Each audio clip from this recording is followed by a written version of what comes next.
Nah, guys, kembali lagi di channel Apresitorus, di mana channel ini akan memberikan diri kamu suatu informasi baik dari pekerjaan, asmara, keuangan, serta kehidupan diri kamu secara general. Sebelum saya memberikan suatu informasi dari berbagai aspek yang barusan saya katakan tadi, saya juga mengingatkan kepada teman-teman informasi yang saya berikan terhadap diri kamu bukan suatu acuan untuk kamu ambil dan untuk kamu terima. Saya hanya bisa memberikan diri kamu suatu informasi berdasarkan kartu yang saya pegang ini. Diri kamu hanya bisa berencana terhadap kehidupan kamu, akan tetapi di balik dari informasi dan perencanaan tersebut, lagi-lagi yang menentukan adalah Sang Pencipta. Sebelum saya mengambil satu persatu kartu yang saya pegang ini secara acak, saya juga mengingatkan kepada teman-teman apabila ketemu dengan channel saya agar menekan tombol subscribe-nya dan menyalakan loncengnya supaya next video saya lebih semangat untuk memberikan suatu informasi baik terhadap kondisi energi kamu, manusia yang selama ini kamu prioritaskan, serta pihak ketiganya. Oke Wak Geng, sama seperti biasanya saya tidak memiliki judul atau topik yang akan saya angkat atau yang akan saya bahas, tetapi saya akan berusaha untuk berbagi cerita dari setiap kartu yang akan saya ambil nanti. Apakah cerita di balik dari kartu tersebut akan memberikan suatu gambaran yang bersifat positif atau kebalikannya? Kita langsung saja. Saya akan mengambil beberapa kartu, di mana kartu yang akan saya ambil nanti bisa saja bersifat resonate, bisa saja tidak bersifat resonate. Semuanya saya kembalikan terhadap pola pemikiran kamu, semuanya saya kembalikan terhadap situasi energi yang kamu miliki untuk saat ini.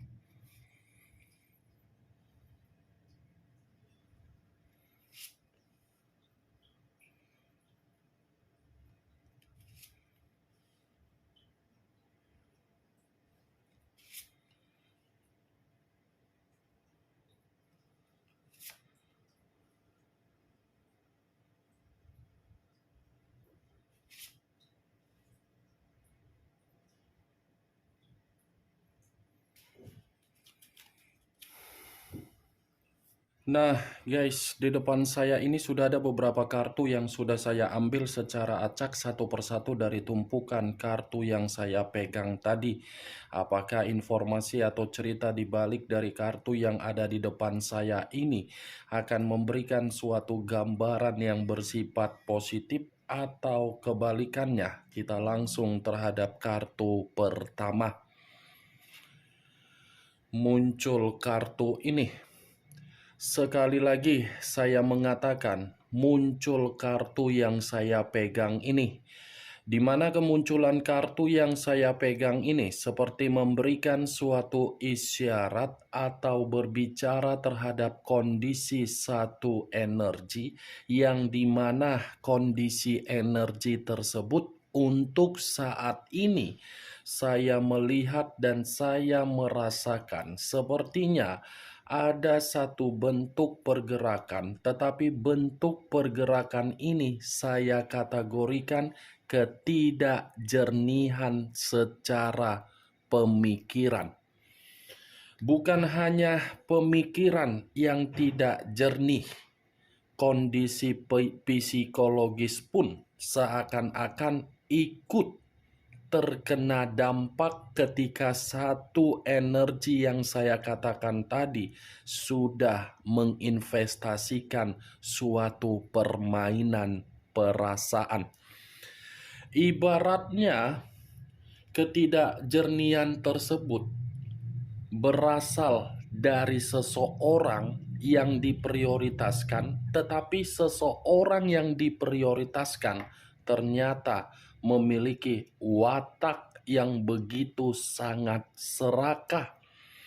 Bukan hanya serakah, tetapi memberikan sikap yang selalu monoton. Monoton dalam kategori apa?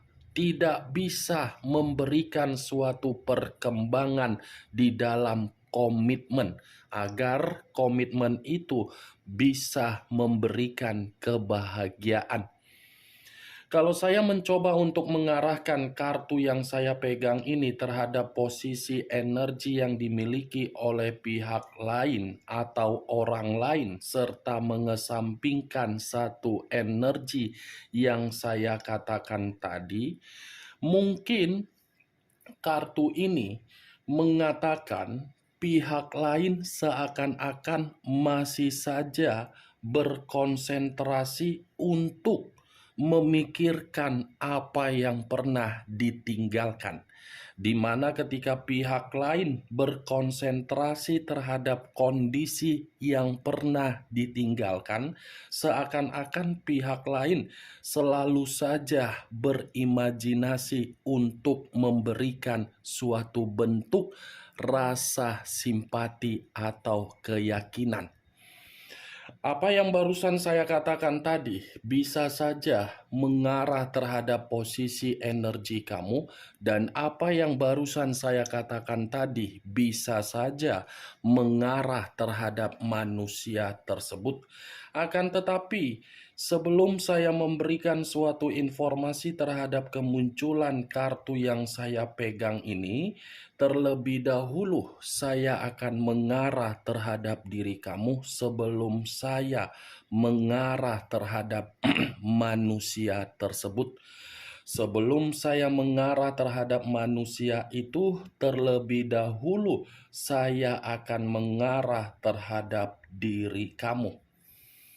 Di mana ketika diri saya mengarah terhadap posisi energi kamu, baik secara pemikiran, perasaan, atau kondisi batin kamu, dari ketiga aspek yang barusan saya katakan tadi, boleh tidak saya memberikan diri kamu suatu bentuk saran? Hanya sekedar saran, bukan menyuruh diri kamu untuk mengikuti ucapan yang akan saya katakan nanti terhadap diri kamu. Keputusan ada di dalam pemikiran kamu, dan keputusan tergantung bagaimana situasi kamu untuk selanjutnya. Yang ingin saya katakan atau yang ingin saya sarankan terhadap diri kamu, coba diri kamu ini lebih mengutamakan apa yang menjadi prioritas kamu untuk kedepannya. Ibaratnya kamu kan memiliki visi dan misi di dalam kehidupan. Lihat apa visi kamu, lihat apa misi kamu. Jangan ketika diri kamu memiliki suatu visi atau misi di dalam kehidupan kamu karena urusan asmara kamu sudah membuktikan posisi kamu dalam posisi yang tersakiti, asmara kamu tersebut menghambat apa yang menjadi visi dan misi kamu untuk kedepannya. Itu yang ingin saya katakan sebagai saran terhadap diri kamu. Kalau kamu mengerti dari setiap ucapan yang barusan saya katakan tadi, mungkin kamu akan menyadari di mana poin-poin dan di mana titik yang terpenting agar bisa membuka logika kamu. Itu dia, geng. Prioritaskan apa yang harus kamu prioritaskan. Jangan lagi kamu memprioritaskan apa yang membuat diri kamu sudah merasa keinginan diri kamu itu tidak tersampaikan dan kamu sudah merasa tertipu. Komitmen kamu kan sudah membuktikan bahwasannya apapun yang menjadi keinginan kamu seakan-akan tidak terbukti, tetapi membuktikan diri kamu yang berjuang, yang membuktikan diri kamu yang berkorban, membuktikan diri kamu yang tertipu. Sudah saatnya diri kamu ini yang megang atau mengendalikan kehidupan secara logika yang waras untuk kedepannya. Jangan pergunakan logika yang waras kamu itu untuk kembali menoleh bagaimana situasi di masa lalu. Karena kalau kamu memberikan kesempatan terhadap pemikiran kamu untuk menoleh ke belakang, apa yang kamu toleh itu akan membuat diri kamu merasa tertindas. Yakinlah dengan ucapan saya. Kalau kamu terus-menerus terbayang mengenai manusia itu, memimpikan manusia itu, kamu yang akan terjebak. Apa keuntungannya ketika diri kamu masih saja merasa kepo terhadap kehidupan dia? 1000 kali pun diri dia memperlihatkan kondisi diri dia bahagia terhadap pihak ketiganya. Apa keuntungan terhadap diri kamu? Ah, apa keuntungannya? Apakah diri kamu mendapatkan perubahan secara natural di dalam kehidupan kamu ketika kamu kepo untuk mencari tahu bagaimana kehidupan dia? Tidak kan? Sudah saatnya diri kamu ini harus memikirkan bagaimana kelanjutan hidup kamu. Sudah waktunya diri kamu ini memikirkan bagaimana kondisi masa depan psikologis kamu, terutama anak, terutama tentang tanggung jawab dan beban kamu. Rugi loh kalau kamu masih saja berputar-putar di dalam situasi yang tidak menguntungkan. Sama saja manusia itu yang menang banyak. Itu dia, Wagen. Sampai di sini bisa kamu terima secara logika kamu? Kalau memang bisa kamu terima secara logika kamu, silakan angkat. Tetapi kalau menurut diri kamu tidak bisa kamu terima secara logika kamu, tidak usah kamu angkat. Anggap saja apa yang saya katakan tadi sebagai gibahan yang tidak berfaedah, gibahan yang tidak berkualitas. Setidaknya kamu mengetahui apa maksud dan tujuan dari ucapan yang saya katakan tadi. Apa yang saya katakan tadi, Wak Geng, itu masih berdasarkan dari pergerakan energi kamu, belum acuannya dari kartu yang saya pegang ini. Kalau acuannya dari kartu yang saya pegang ini terhadap posisi energi kamu, kartu ini seperti mengatakan perjalanan komitmen kamu itu adalah perjalanan penuh dengan kebohongan dan eksperimen. Mungkin diri kamu mengetahui maksud dari kata eksperimen. Tidak pernah puas dalam situasi apapun manusia tersebut ketika bersama dengan diri kamu. Selalu saja merasa ada kurangnya. Ya begitu kalau pemikiran menganggap suatu komitmen hanya berdasarkan suatu keuntungan dan kerugian. Itu dia. Kalau pemikiran dari yang kita prioritaskan selalu memanfaatkan komitmen tersebut untuk mencari keuntungan, pasti komitmen itu tidak akan memberikan hasil yang terbaik. Saya mengakui memang komitmen itu harus ada yang pengeluaran, harus ada pemasukan. Tetapi bukan berarti ketika ada komitmen, ada keuntungan yang dicari. Itu bukan komitmen, itu hanya sekedar daya tarik, koneksi, kecocokan untuk mencari kepuasan. Bukan sakral. Kartu pertama yang saya pegang adalah kartu The Magician, di mana kemunculan kartu ini membuktikan orang yang kamu prioritaskan secara pemikiran tidak mengerti dan tidak memahami arti dari komitmen yang sakral. Secara pengetahuan yang luas, manusia itu tidak mengerti. Kalau dia mengerti, dia tidak akan mencari keuntungan dan meninggalkan diri kamu dan mengata-ngatain diri kamu dan membandingkan diri kamu dan membanggakan pihak ketiganya. Itu dia, Wak Geng. Tetapi kemunculan kartu yang saya pegang ini, kalau saya arahkan terhadap posisi energi manusia tersebut, bisa saja apa yang akan saya katakan tadi keterbalikan dari apa yang saya katakan terhadap diri kamu.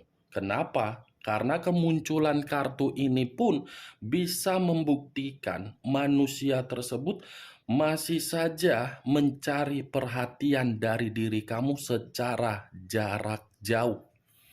Atau mungkin manusia ini sudah melakukan suatu bentuk keyakinan terhadap diri kamu di mana diri kamu tidak merespon tetapi merasa terganggu. Karena The Magician ini sepertinya manusia itu masih menginginkan suatu peluang dari diri kamu, di mana peluang yang dia inginkan dari diri kamu, karena memang manusia itu masih bersemangat untuk mendapatkan diri kamu dan masih berambisius untuk meyakinkan diri kamu. Satu kartu tetapi berbanding terbalik. Bertolak belakang. Itu dia Wak Geng. Muncul kartu The Moon. Unsur air berlambangkan 3 zodiak. Pisces, Cancer, dan Scorpio.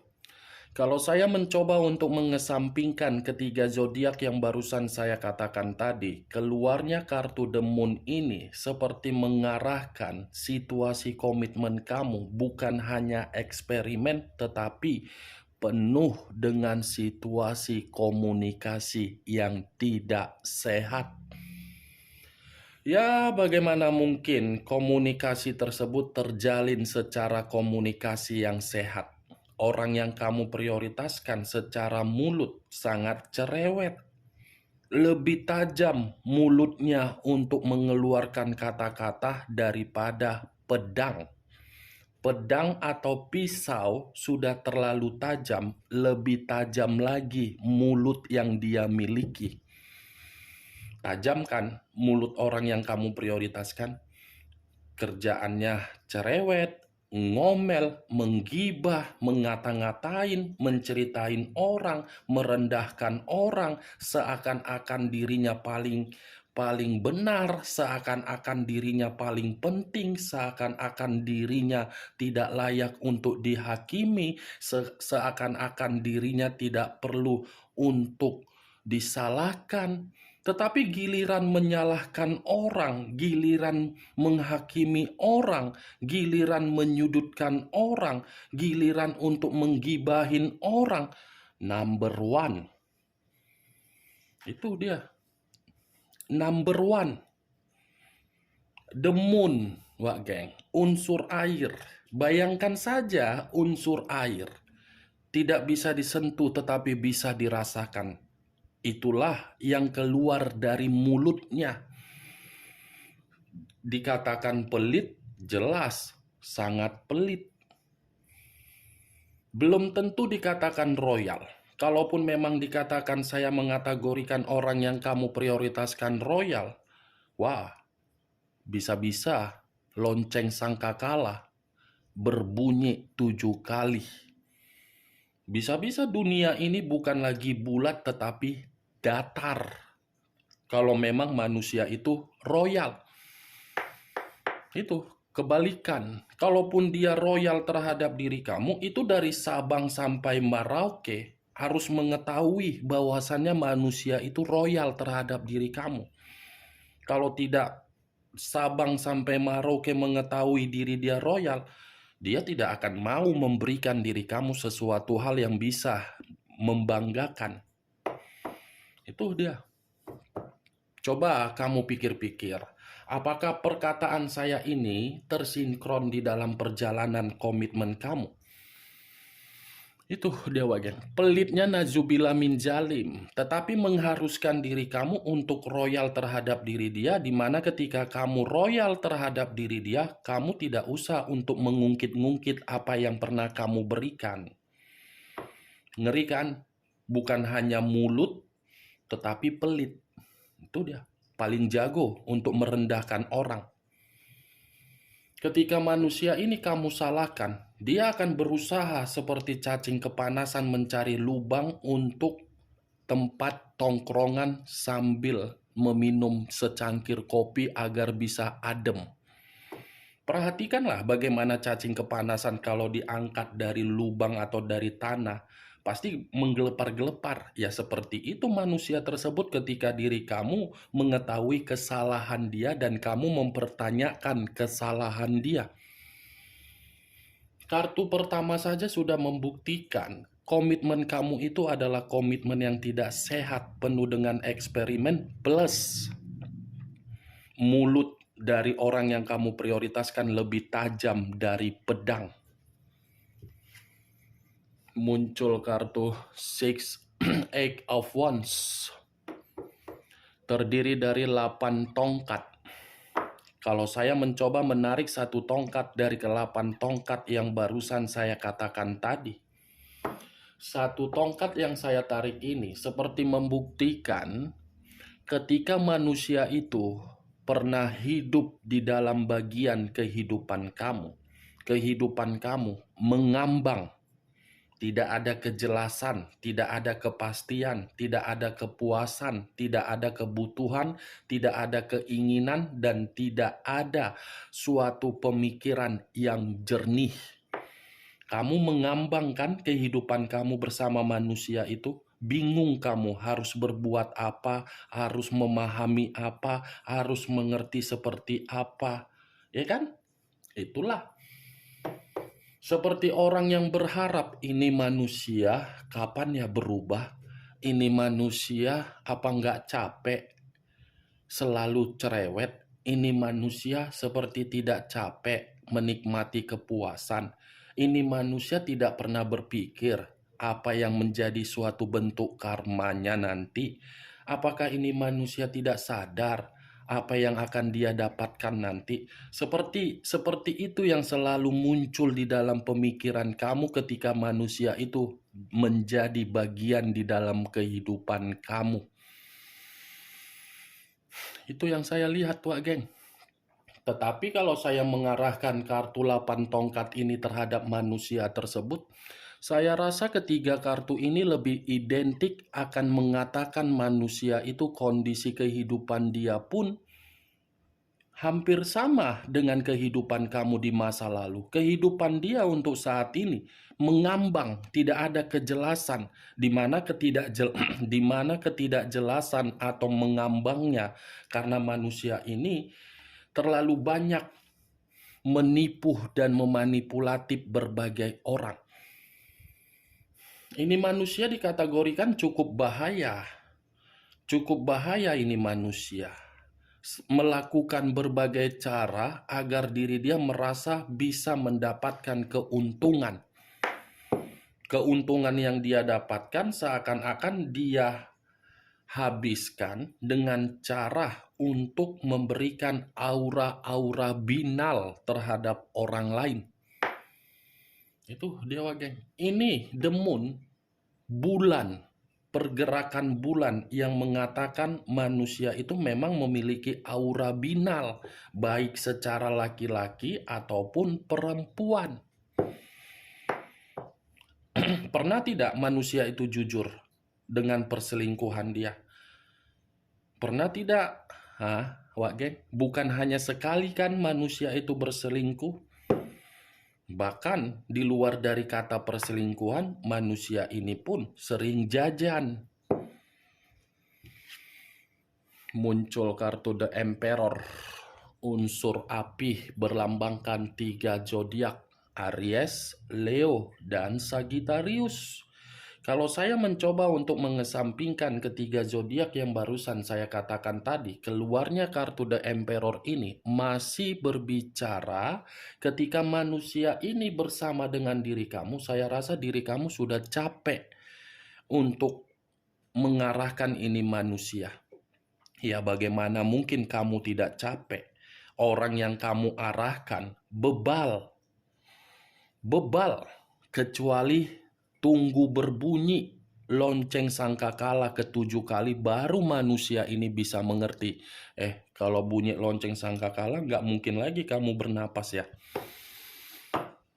Anggap intermezzo doang ya Wak geng, biar jangan terlalu serius kau.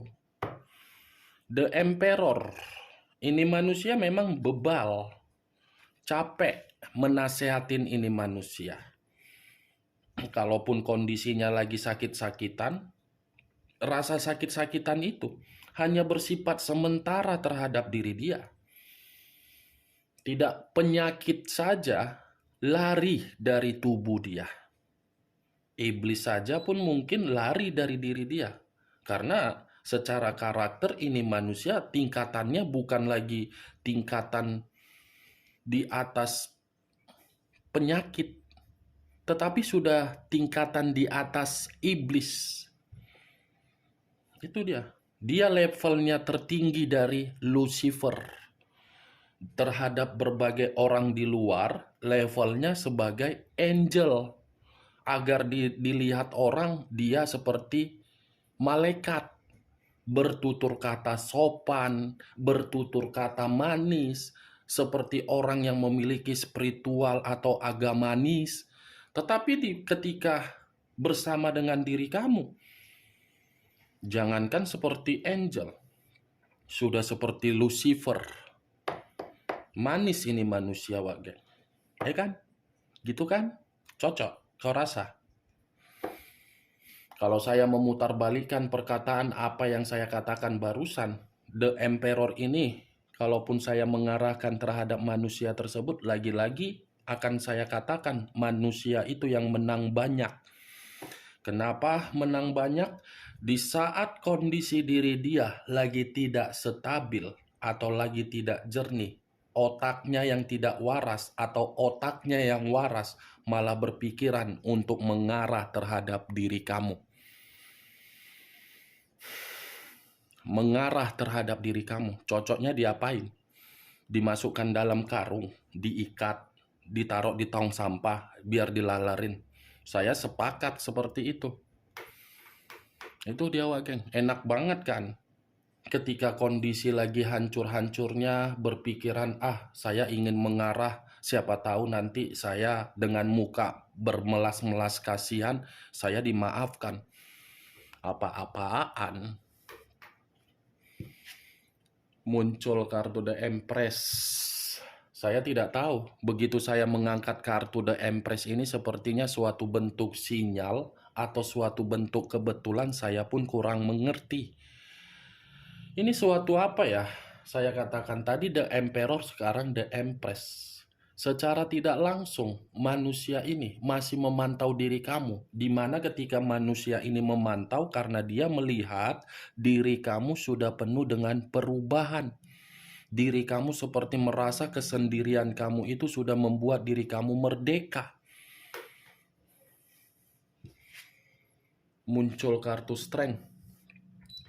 Strength, unsur api kembali yang keluar, berlambangkan 3 zodiak kembali yang keluar, Aries, Leo, dan Sagittarius. Keluarnya kartu Strength seperti memberikan suatu gambaran yang dimana ternyata manusia itu masih ingin kembali, karena memang ketika kamu memutuskan koneksi terhadap manusia tersebut, ternyata manusia itu tidak dihargai oleh berbagai orang.